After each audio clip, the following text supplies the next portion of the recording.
All we have to do is, stand up and say, hey, this is my problem. This is my problem. And I want to do something about it. So what's the difference between this dog and this dog? Tell you what, I'll give you a 5-second countdown to spot the difference.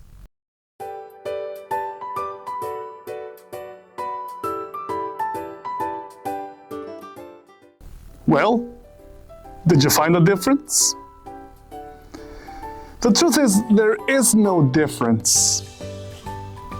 Both of these dogs would love you so much. Despite how much dogs love humans, somehow they keep ending up in shelters. In fact, according to the ASPCA, approximately 3.1 million dogs end up in US shelters.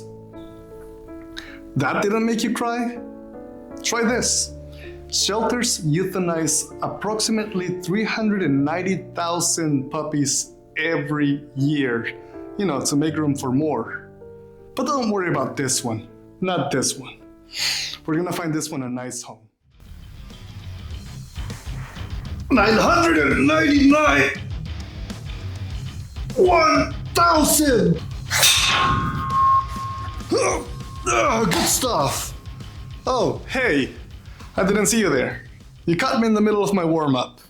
This is where you decide whether you're interested in fostering pets or you rather click away. There's nothing wrong with not being interested.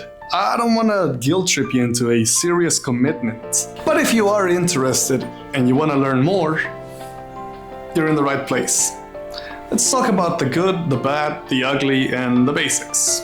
Let's cover the challenges and hardships of fostering first. I want to offer you 5 examples in descending order. When you first get your foster dog, everything in your house is foreign to that puppy. Everything he touches, everything he smells, everything he sees, everything is alien. And being in a new location with new people might cause your dog to feel a little anxious. He might whine throughout the night, maybe even bark at his own shadow. That's to be expected. Sir, I'm afraid of my own shadow. And don't even let me get started with potty breaks. It's likely that your dog may not be in a potty schedule, so you may have to get up multiple times a night to let him out, otherwise you will wake up with a mess. Especially the itty bitty little ones, they really have to go a lot. So yeah, your sleep schedule will be disrupted, fatigue will set in. It's unfortunate.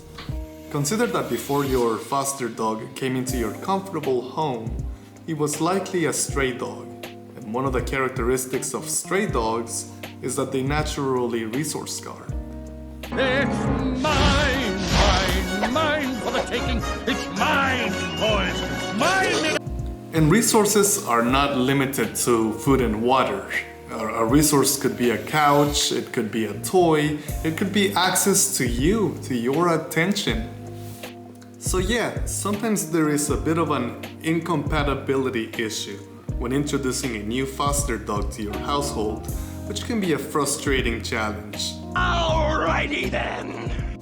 For the uninitiated, dogs are babies that never grow up. That makes you responsible for everything. Their potty breaks, leash training, exercise, feeding times, you name it. While it doesn't sound like much, it sure feels like a full-time job. Rescue organizations often partner with specific vet clinics to receive discounts and other benefits. This means that if you have your preferred vet clinic, you may have to compromise. But hey, that's a good thing. This means that you will receive assistance with vaccines and other necessary treatments. Foster fails happen. A foster fail is what happens when a foster dog, for any given reason, is not adopted. This means that the dog is now yours, and so is the adoption fee. In my case, it's Millie. It's not looking good for her. In fact, it's looking like she might become a permanent resident. But you gotta remind yourself why you do this. If you're gonna get into rescuing dogs, do it because you love it. And be ready to accept risk and responsibility.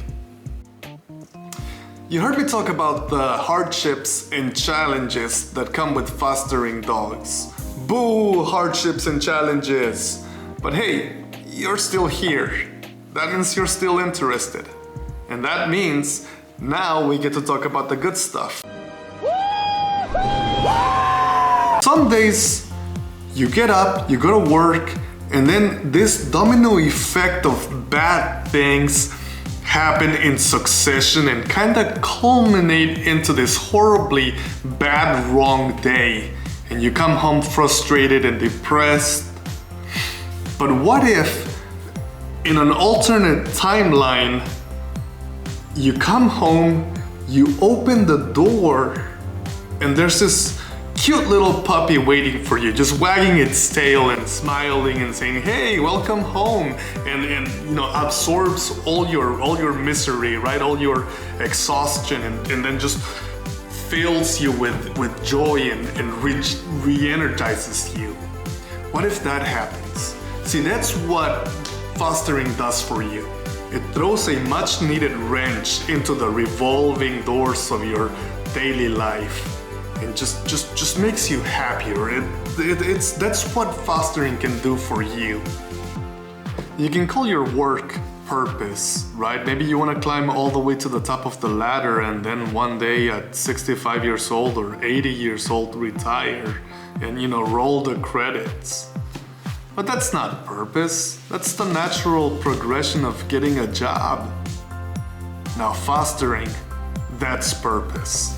Something you can look back and say, wow, look at my wall of success. All these puppies with all these beautiful names. I saved them. That's real purpose. You have to promote your puppy, all right? And likely you're going to take pictures of it, put them in little bow ties and in little baskets, and you're gonna want them to roll around. But I want them in a basket, and I want little bow ties. I just want. But eventually someone's gonna see all these pictures and all these videos and they're gonna fall in love. They're gonna see your puppy and say, I love it and I want it. And they're going to take it. And it might break your heart a little bit. But that's the point of all this. All right, you take a puppy from a terrible, horrible situation and give them a happy life. Give them the optimal life. It means you're doing your job. It means you're doing something great. So it's a very, very, very good thing. Whether you live in a city or a small town, the streets are usually riddled with stray dogs. And shelters, they're usually at full capacity. Now, most people would agree that this is a problem. However, not their problem. When you join a rescue organization and you start fostering, it becomes your problem. And you become part of the solution. You're doing something that is a lot more impactful than what you think it is. See, you are taking a dog that is accustomed to the street life, right? The scavenger life, looking for either food or a safe location to sleep at night. Or you're taking that dog from a shelter where all he knows is the inside of a kennel, maybe a couple of potty breaks here and there. But when you take him into your home, you are preparing that dog for the domestic lifestyle, the pet lifestyle. By the time that puppy makes it to its adoptive family, he's already potty trained, leash trained, he's on a feeding schedule. He is ready to be a pet. He is ready for the normal life. If nothing else convinced you as to why you should foster dogs, I hope this is the one. I hope this is the one that lights a fire under your feet. We talked about euthanasia. Every year, literally every 365 days, US shelters euthanize approximately 390,000 dogs. That's quite a bit, right? Like that's heartbreaking. And we have the ability, the power to do something about it, the power to change this. All we have to do is, stand up and say, hey, this is my problem. This is my problem. And I want to do something about it. We have the power to do something about it. To save these puppies, right? To foster. But do we have the heart? I'll let you decide that for yourself. All right? But consider it. I know it's a serious commitment. But we can all help. We can all make a difference. That was a heavy subject. But hey, you made it to the end of the video. And if you're interested in fostering, but you don't know where to start, I recommend you reach out to your local shelters, your animal advocate groups, your rescue organizations, and once you go through their application process, their approval and orientation, and everything checks out,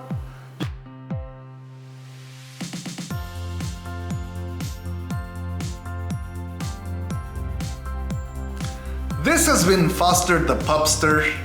If you're interested in keeping up with my fostering adventures, I release shorts all the time. This is my first long-form video. I'm glad you stayed all the way. Please consider subscribing, liking, and sharing this video. And I'll see you next time.